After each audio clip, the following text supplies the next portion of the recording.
Hello everyone, how are you? I hope all of you are happy and healthy, and once again you are most welcome to my YouTube channel GK with MKF। UP दरोगा भर्ती 2021 की तैयारी करने वाले जो भी aspirant हमारे channel से जुड़े हुए हैं, तो फ्रेंड्स आप सभी के लिए मोस्ट इंपॉर्टेंट वीडियो है, क्योंकि इसमें मिलेंगे आपको मात्र 20 प्रश्न, लेकिन 20 प्रश्न धमाकेदार होंगे, मसालेदार होंगे। क्योंकि साथियों जब आप प्रश्नों को देखेंगे तो आप खुद समझ जाएंगे कि कैसे प्रश्न परीक्षाओं में पूछे जाते हैं। यूपी दरोगा छोड़िए, यूपी का कोई भी एग्जाम यदि कोई दे रहा है तो इस वीडियो को जरूर देखिएगा। तो चलिए फ्रेंड्स, समय को बिल्कुल वेस्ट ना करते हुए इस वीडियो को धुआं करते हैं, शुरू करते हैं।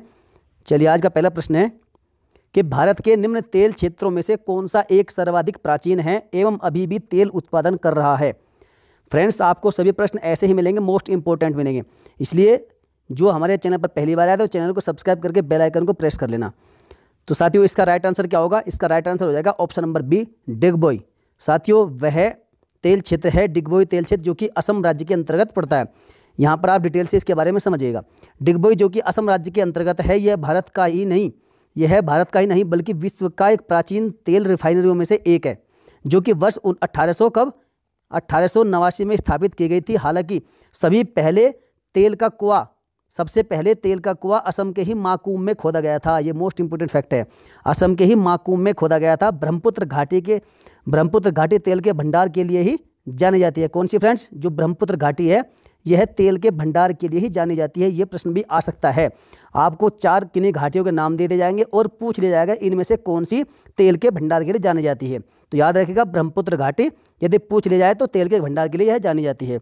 उसके बाद हालांकि सर्वाधिक तेल का जो उत्पादन है वह बॉम्बे हाई से होता है, जिसे 1964 में खोजा गया था। कब फ्रेंड्स? 1964 में। किसे? बॉम्बे हाई को 1964 में खोजा गया था और सन 1974 से तेल का उत्पादन शुरू हो गया था।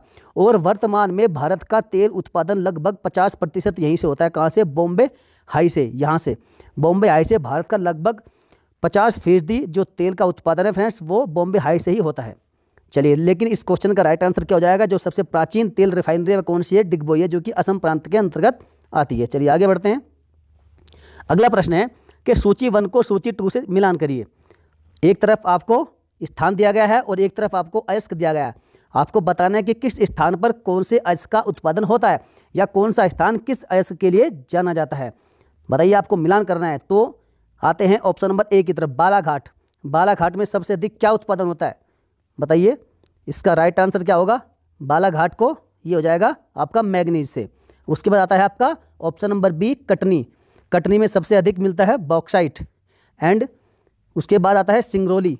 सिंगरौली किसके लिए प्रसिद्ध है फ्रेंड्स? तो सिंगरौली प्रसिद्ध है आपका कोयला क्षेत्र के लिए। और कलोल बचा, तो कलोल आपका ये तेल क्षेत्र है, ये तेल क्षेत्र के लिए जाना जाता है। इसलिए फ्रेंड्स याद रखिएगा, ऐसे मिलान करने वाले प्रश्न अक्सर पूछे जाते हैं, तो आपको मालूम होना चाहिए कौन सा क्षेत्र किस अयस्क के लिए जाना जाता है। चलिए आगे बढ़ते हैं। क्वेश्चन नंबर 3 है, निम्न में से कौन सा एक सही सुमेलित नहीं है? सही सुमेलित नहीं है पूछा गया है, मतलब कौन सा एक गलत है। तो अनुच्छेद 39A, समान न्याय एवं निःशुल्क विधिक सहायता। उसके बाद ऑप्शन नंबर बी, अनुच्छेद 40, ग्राम पंचायतों का संगठन। अनुच्छेद 44, समान नागरिक संहिता। तो फ्रेंड्स ये देखिए, आपका ये भी ठीक है, ये भी राइट है, आपका ये भी राइट है। अभी आते हैं ऑप्शन नंबर डी की ओर, अनुच्छेद 48, न्यायपालिका का कार्यपालिका से पृथक्करण। फ्रेंड्स ये आपका रोंग है, अर्थात ये आपका सुमेलित नहीं है। अगर ये रोंग है तो फिर इसका सही क्या होगा? तो फ्रेंड्स जो न्यायपालिका का कार्यपालिका से पृथक्करण है, यह आपका किसमें? आर्टिकल 50 के अंदर दे रखा है, आर्टिकल 50 के अंदर, अनुच्छेद 50 में आपका दे रखा है। कौन सा? न्यायपालिका का कार्यपालिका से पृथक्करण। और फिर आर्टिकल 48 में क्या है फ्रेंड्स? तो आर्टिकल 48 में है गोवध का निषेध। किसका? गोवध का निषेध है किसमें? आर्टिकल 40 में। चलिए फ्रेंड्स याद रखिएगा। नेक्स्ट क्वेश्चन की ओर बढ़ते हैं। अगला प्रश्न है कि सिंधु सभ्यता में घोड़े की अस्थियों के अवशेष कहाँ मिले थे? मोस्ट इंपोर्टेंट क्वेश्चन है, यहाँ से एक प्रश्न अवश्य आता है। बनवाली, चनहुदड़ो, सुतकांगडेरोर या फिर सुरकोटदा। तो साथियों इसका जो राइट आंसर है वह हो जाएगा ऑप्शन नंबर कौन सा? डी आपका राइट है, सुरकोटदा। जो सिंधु सभ्यता में घोड़े की अस्थियों के अवशेष है वह मिले थे आपके सुरकोटदा से। और ये कहाँ पर पड़ता है फ्रेंड्स? ये है गुजरात प्रांत में है, गुजरात राज्य में है सुरकोटदा। यहीं से आपको घोड़े की अस्थियों के अवशेष मिले थे। यदि आपसे पूछ लिया जाए कि हाथी के अवशेष कहाँ मिले थे, तो फ्रेंड्स हाथी के अवशेष आपके मिले थे लोथल से। और ये लोथल कहाँ है? यह भी आपका गुजरात राज्य में ही है लोथल। यहाँ से आपको किसके? हाथी के अवशेष मिले थे। और फ्रेंड्स याद रखिएगा, एक प्रश्न पूछा जाता है कि जो विश्व का प्राचीनतम बंदरगाह कौन सा था, तो फ्रेंड्स वह था गोदीवाड़ा। कौन सा?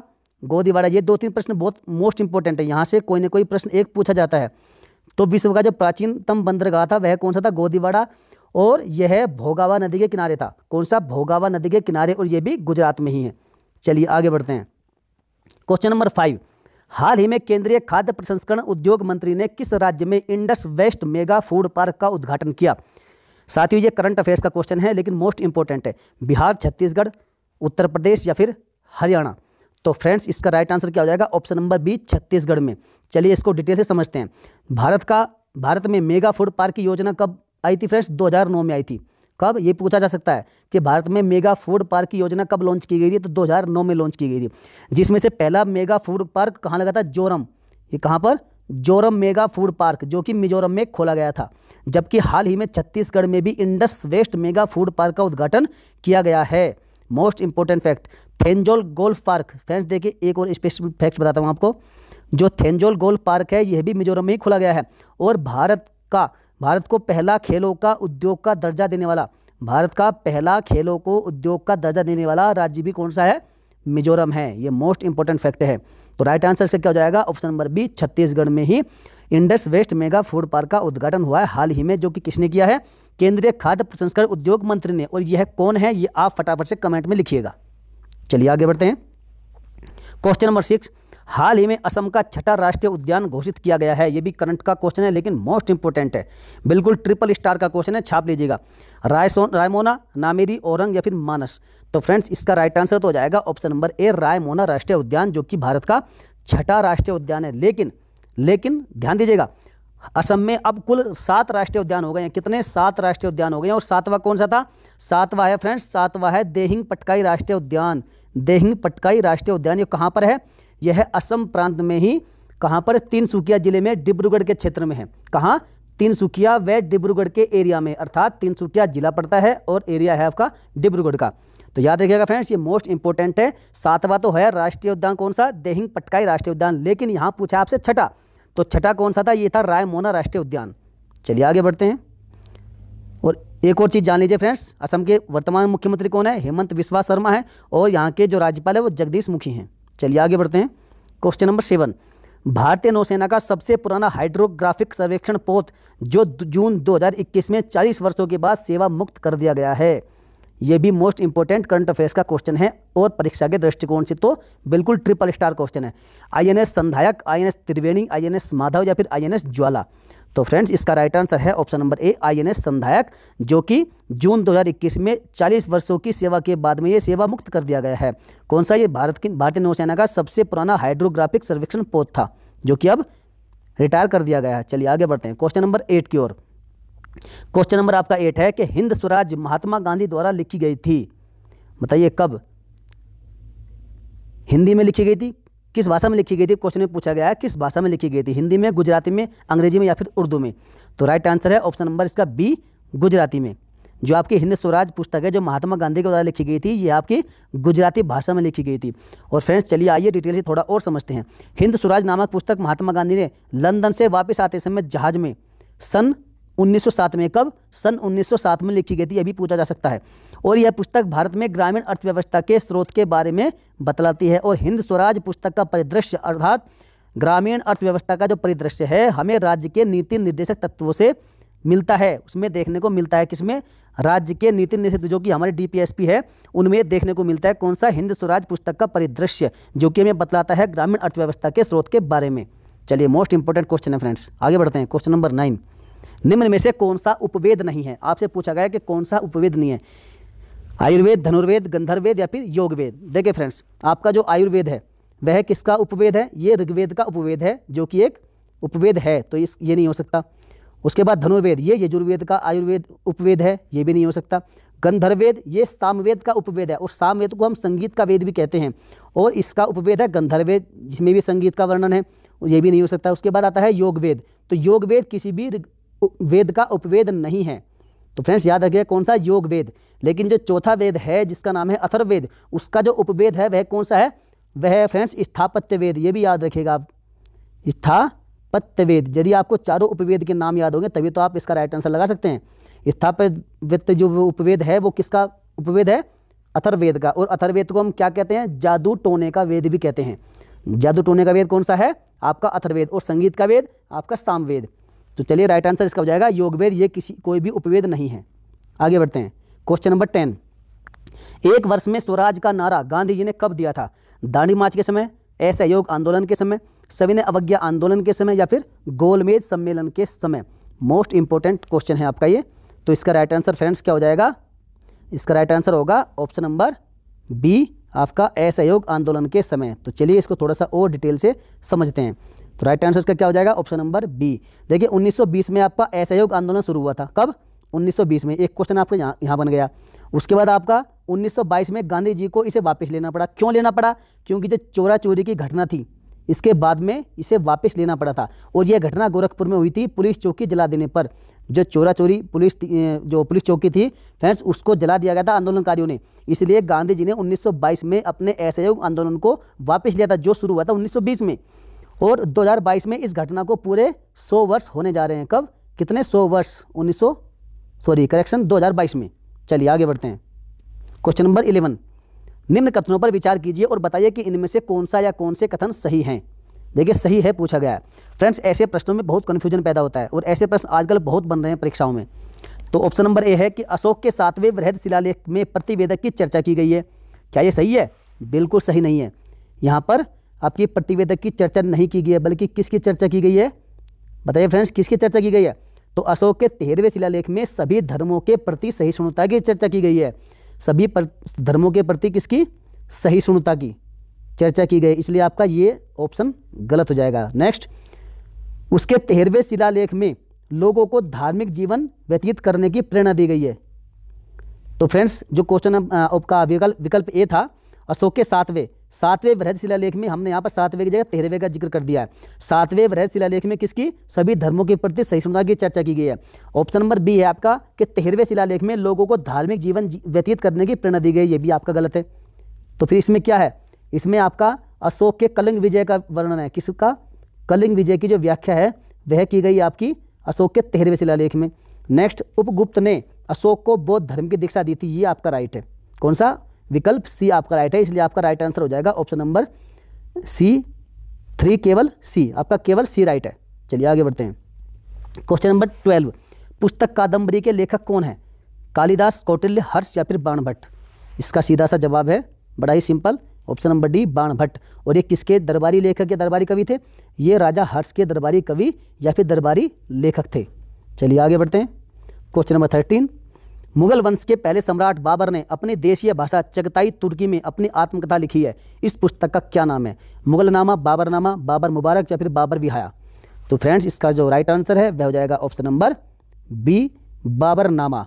देखिए फ्रेंड्स जो 1526 ईस्वी में पानीपत की प्रथम लड़ाई हुई थी किसके बीच? बाबर और लोदी वंश के शासक इब्राहिम लोदी के बीच हुई थी। पानीपत का जो प्रथम युद्ध था 1526 ईस्वी में 21 अप्रैल 1526 को।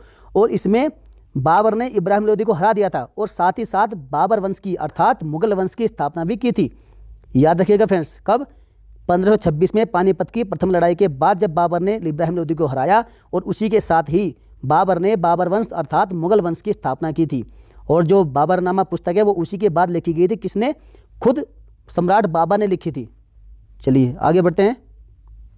क्वेश्चन नंबर 14, निम्नलिखित नदियों पर विचार करके बताइए कि इनमें से कौन सी अरुणाचल प्रदेश से होकर बहती है। बताइए इन 3 नदियों में से कौन सी नदी अरुणाचल प्रदेश से होकर बहती है? क्या बराक बहती है?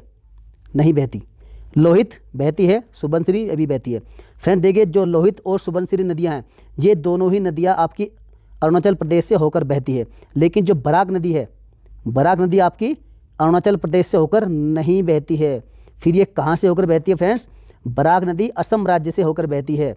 और ये कहाँ? बांग्लादेश में जाकर ब्रह्मपुत्र से मिल जाती है। और आपकी जो बांग्लादेश में इस नदी को क्या कहते हैं फ्रेंड्स? ये भी क्वेश्चन पूछा जाता है कि ब्रह्मपुत्र नदी को बांग्लादेश में किस नदी के नाम से? तो उसको जानते हैं आपकी जमुना नदी। जमुना नदी के नाम से जानते हैं ब्रह्मपुत्र को बांग्लादेश में। तो जो बराक नदी है ये असम राज्य से होकर बहती है और यह बांग्लादेश में जाकर ब्रह्मपुत्र से मिल जाती है, जहाँ से जमुना कहते हैं किसे? ब्रह्मपुत्र को। तो इसका राइट आंसर क्या होगा फ्रेंड्स? ऑप्शन नंबर 2 बी और सी। इसके बी और सी राइट हो जाएंगे। लोहित और सुबनसिरी दोनों ही अरुणाचल प्रदेश से होकर बहती हैं। चलिए आगे बढ़ते हैं। क्वेश्चन नंबर 15, निम्नलिखित में से कौन सा या कौन से युग्म सही सुमेलित हैं? ऑप्शन नंबर ए, हरिके आर्द्रभूमि, व्यास और सतलज का संगम। क्या ये सही है? बिल्कुल सही है। जो हरिके बैराज से फ्रेंड्स कौन सी नदी निकलती है, जो कौन सी नहर निकलती है आपकी हरिके बैराज से? बताइए फ्रेंड्स। इंदिरा गांधी नहर, जो कि भारत की सबसे बड़ी सिंचाई नहर है और इसे राजस्थान की जीवन रेखा भी कहा जाता है। तो यह व्यास और सतलज के संगम से ही निकलती है, हरिके बैराज से। चलिए विकल्प बी है आपका कि केवलादेव घाना राष्ट्रीय उद्यान, ये कहाँ पर है? बनास और चंबल के संगम उद्यान पर है। क्या सही है? नहीं, बिल्कुल सही नहीं है। पहले तो ये बताइए कि केवलादेव घाना राष्ट्रीय उद्यान ये है कहाँ पर? यह राजस्थान में है, भरतपुर जिले में। और फ्रेंड्स यह बनास और चंबल के संगम पर नहीं है, बल्कि किस पर है? यह गंभीर नदी और बाणगंगा के संगम पर है, जो कि अब लुप्त हो गई है, अब दिखाई नहीं देती। तो इसलिए याद रखिएगा, केवलादेव घाना राष्ट्रीय उद्यान गंभीर और बाणगंगा के संगम पर है, जो ये नदियाँ अभी विलुप्त हो चुकी है। तो इसके लिए आपका बी गलत हो जाएगा। विकल्प सी आपका कोलेरू झील, मूसी और कृष्णा का संगम, नहीं ये भी गलत है। कोलेरू झील ये क्या है फ्रेंड्स? यह है दक्षिण भारत की एक मीठे पानी की झील है। चलिए ये भी गलत है। इसलिए आपका राइट आंसर क्या होगा? केवल विकल्प ए। इसलिए ये आपका राइट आंसर हो जाएगा। चलिए आगे बढ़ते हैं। क्वेश्चन नंबर 16, काबिनी, हेमवती और अमरावती कौन सी नदी की सहायक नदियां हैं? महानदी, कृष्णा, कावेरी या फिर गोदावरी? तो फ्रेंड्स इसका राइट आंसर होगा ऑप्शन नंबर सी, कावेरी। जो काबिनी है, हेमवती है और अमरावती, ये तीनों ही नदियाँ कावेरी नदी की सहायक नदियाँ हैं। और कावेरी को क्या कहते हैं फ्रेंड्स? इसे दक्षिण की गंगा के नाम से भी जानते हैं। क्यों? क्योंकि ये 12 मासी नदी है, इसमें 12 महीने पानी उपलब्ध रहता है। और फ्रेंड्स देखिए यहाँ एक क्वेश्चन और पूछा जा सकता है। देखिए दो तरह के क्वेश्चन बनते हैं कि दक्षिण की गंगा किसे कहते हैं, तो उसका राइट आंसर हो जाएगा कावेरी। और यदि पूछ लिया जाए कि दक्षिण भारत की गंगा किसे कहते हैं, तो फ्रेंड्स यहाँ पर कावेरी नहीं होगा, यहाँ पर आपका गोदावरी होगा। दक्षिण भारत की गंगा गोदावरी और दक्षिण की गंगा कावेरी। और कावेरी जो नदी है फ्रेंड्स, यह कहाँ से निकलती है? यह कर्नाटक के कुर्ग जिले की ब्रह्मगिरी पहाड़ी से निकलती है। कहाँ से? कर्नाटक राज्य के कुर्ग जिले की ब्रह्मगिरी पहाड़ी से निकलती है आपकी कावेरी नदी। और इसे दक्षिण की गंगा भी कहते हैं। और दक्षिण भारत की गंगा कहते हैं गोदावरी को, जो कि नासिक जिले के, महाराष्ट्र राज्य के नासिक जिले के त्र्यंबकेश्वर की पहाड़ी से निकलती है। कौन सी? गोदावरी। चलिए दोनों ही फैक्ट याद रखिएगा। आगे बढ़ते हैं। क्वेश्चन नंबर 17, उकाई बांध भारत के निम्न में से किस राज्य का दूसरा सबसे बड़ा बांध है? किस राज्य का दूसरा सबसे बड़ा बांध है? गुजरात का, तेलंगाना का, उड़ीसा का या फिर महाराष्ट्र का? तो राइट आंसर आपका है ऑप्शन नंबर ए, गुजरात का। देखिए जो गुजरात का फ्रेंड्स उकाई बांध है, यह है इस गुजरात राज्य का दूसरा सबसे बड़ा बांध है। पहला कौन सा है? तो पहला आपका सरदार सरोवर बांध, जो कि नर्मदा नदी पर बनाया गया है। और आपका उकाई बांध यह है गुजरात में, ये किस पर? ये तापी नदी पर बनाया गया है। कौन सी नदी पर फ्रेंड्स? ताप्ती नदी कह लीजिए या तापी नदी कह लीजिए, दोनों इस पर बनाया गया आपका उकाई बांध, जो कि गुजरात का दूसरा सबसे बड़ा बांध है। पहला है आपका सरदार सरोवर बांध, जो कि नर्मदा नदी पर बनाया। चलिए आगे बढ़ते हैं। क्वेश्चन नंबर 18, मुख्यमंत्री अनुप्रति कोचिंग योजना किस राज्य द्वारा शुरू की गई है? असम, राजस्थान, गुजरात या फिर बिहार? देखिए राइट आंसर आपका इसका ऑप्शन नंबर बी, राजस्थान। जो मुख्यमंत्री अनुप्रति कोचिंग योजना है फ्रेंड्स, यह राजस्थान राज्य में चलाई जा रही है। और इसमें क्या होता है? इसमें गरीब छात्रों को मुफ्त कोचिंग दी जाती है। किनको? गरीब बच्चों को मुफ्त कोचिंग दी जाती है इस योजना के तहत। और राजस्थान में और भी कई योजनाएं हैं। आपने सुना होगा घर घर औषधि योजना, यह भी राजस्थान की योजना है। कौन सी? घर घर औषधि योजना। और फ्रेंड्स एक इंपॉर्टेंट फैक्ट याद रखिएगा कि भारत का एकमात्र राज्य जो अपने सभी नागरिकों को मुफ्त स्वास्थ्य बीमा योजना देने वाला भारत का पहला राज्य बन गया है। कौन सा? राजस्थान भारत का पहला ऐसा राज्य बन गया है जो अपने सभी नागरिकों को मुफ्त स्वास्थ्य बीमा योजना देता है। और उसके बाद में एक फ्रेंड्स यहाँ पर एक बोर्ड का गठन भी किया गया। कौन सा? वैदिक व सांस्कृतिक बोर्ड का गठन करने वाला भी यह भारत का पहला राज्य है। कौन सा? राजस्थान। इसलिए सारे फैक्ट मोस्ट इंपॉर्टेंट है, कोई भी पूछा जा सकता है, सभी को याद रखिएगा। आगे बढ़ते हैं।